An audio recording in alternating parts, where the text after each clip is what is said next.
Doctor Sanjay Srivastava, Shekhar अस्पताल, इंदिरा नगर, लखनऊ का वरिष्ठ अस्थि रोग विशेषज्ञ। आज आपसे कमजोर हड्डियों की समस्याओं के बारे में कुछ बिंदुओं पर चर्चा करना चाहूंगा। मेडिकल भाषा में कहें तो कमजोर हड्डी की स्थिति को ऑस्टियोपोरोसिस कहते हैं।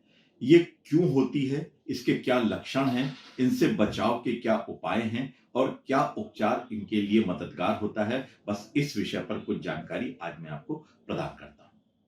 ऑस्टियोपोरोसिस में हड्डियां कमजोर हो जाती हैं, भंगुर हो जाती हैं और जरा सी मामूली चोट पर या बिना किसी चोट के भी टूट जाती हैं और टूटने के पश्चात ही इस बीमारी का पता लग पाता है। और इसके प्रमुख कारणों में सबसे बड़ी बात है, ये बढ़ती आयु के साथ होती है। महिलाओं में विशेषकर 50 वर्ष के पश्चात जब उनकी रजोनिवृत्ति हो जाती है और पुरुषों में लगभग 65 वर्ष के पश्चात जब उनमें पुरुष हार्मोन का स्तर कम हो जाता है, हड्डियां कमजोर हो जाती हैं। हम भारतीयों में हड्डी कमजोर देखी जाती हैं।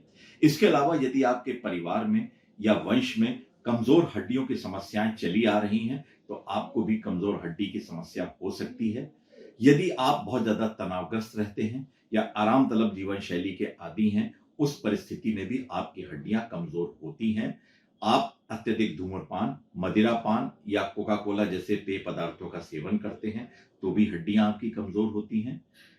आपके खाने में अगर पर्याप्त मात्रा में कैल्शियम, विटामिन डी या और तत्व जैसे प्रोटीन नहीं है, तो भी हड्डियां कमजोर हो सकती हैं। और इसके अतिरिक्त यदि आप किन्हीं बीमारियों की वजह से कुछ दवाइयां जैसे कि मिर्गी की दवाइयां हैं, जैसे कि गैस्ट्रिक एसिड को रोकने की दवाइयां हैं, या अगर आपने अंग प्रत्यारोपण कराया है तो उसमें जो दवाइयां हम लोग इस्तेमाल करते हैं या स्टेरॉइड इस्तेमाल करते हैं, उसकी वजह से भी हड्डियां कमजोर हो जाती हैं।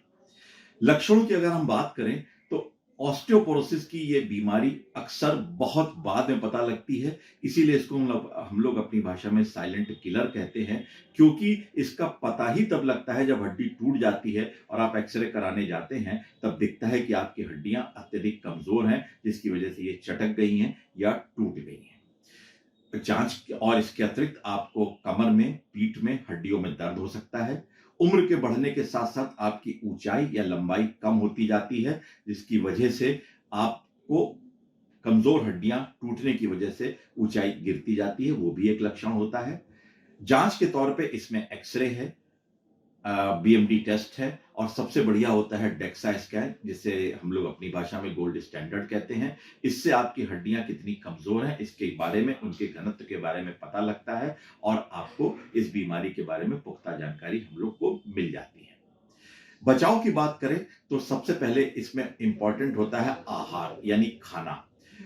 हर व्यक्ति के जीवन में जो बाल्यावस्था और युवावस्था होती है, उसमें अगर वो पौष्टिक संतुलित भोजन से, जिसमें पर्याप्त मात्रा में कार्बोहाइड्रेट, प्रोटीन, वसाएं, विटामिन, खनिज लवण या पोषक पदार्थ नहीं है, तो उसकी हड्डियों का स्वास्थ्य कमजोर हो सकता है। उसके भोजन में अगर कैल्शियम और विटामिन डी की कमी है, तो भी हड्डियां कमजोर हो जाती हैं। और यहां पर ये हम जरूर कहना चाहेंगे कि आप अपने शरीर में खाने के जरिए जितना कैल्शियम जमा कर लेते हैं हड्डियों में, वही आपके जिंदगी भर काम आता है। और लगभग 25 वर्ष तक ये प्रक्रिया होती है, जिसको हम लोग अपनी भाषा में पीक बोन मास कहते हैं। ये स्पेशली विशेषकर लड़कियों में ज्यादा इंपॉर्टेंट होता है, क्योंकि लड़कियों के खाने में अगर हम ध्यान नहीं देते हैं, उनको पर्याप्त मात्रा में कैल्शियम और विटामिन डी खाने से नहीं पहुंचाते हैं, तो अपने आगे के जीवन में जब वो गर्भावस्था में या स्तनपान में या मातृत्व के दौर से गुजरती हैं, तो इस कैल्शियम की कमी को पूरा करने में दिक्कत आती है और उनको हड्डियां कमजोर होने की वजह से हड्डियों की टूटने की समस्याएं उम्र के बढ़ने के साथ साथ हो सकती हैं। इसलिए लड़कियों के भोजन में विशेषकर 25 वर्ष की उम्र तक कैल्शियम की भरपूर मात्रा हड्डियों में जमा कराने की कोशिश करनी चाहिए, ताकि उनका बोन बैंक मजबूत रहे। इसके अतिरिक्त आराम तलब जीवन शैली की जगह सक्रिय जीवन शैली अपनाएं। अपनी क्षमता के अनुसार जो भी व्यायाम, योग आदि कर सकते हैं, अवश्य करें। और सबसे बढ़िया व्यायाम होता है तेज तेज चलना या टहलना। प्रतिदिन 30 से 45 मिनट, हफ्ते में कम से कम 5 दिन अगर आप एक्टिव रहते हैं, चलते फिरते रहते हैं, तो आपकी हड्डियां और जोड़ के साथ साथ आपके शरीर के अन्य अंग भी स्वस्थ रहते हैं और आपको एक स्वस्थ जीवन देने में मददगार होते हैं। यदि आप धूम्रपान करते हैं या मदिरापान करते हैं, तो उसको त्याग दें। कोका कोला जैसे पेय पदार्थों का सेवन कम करें।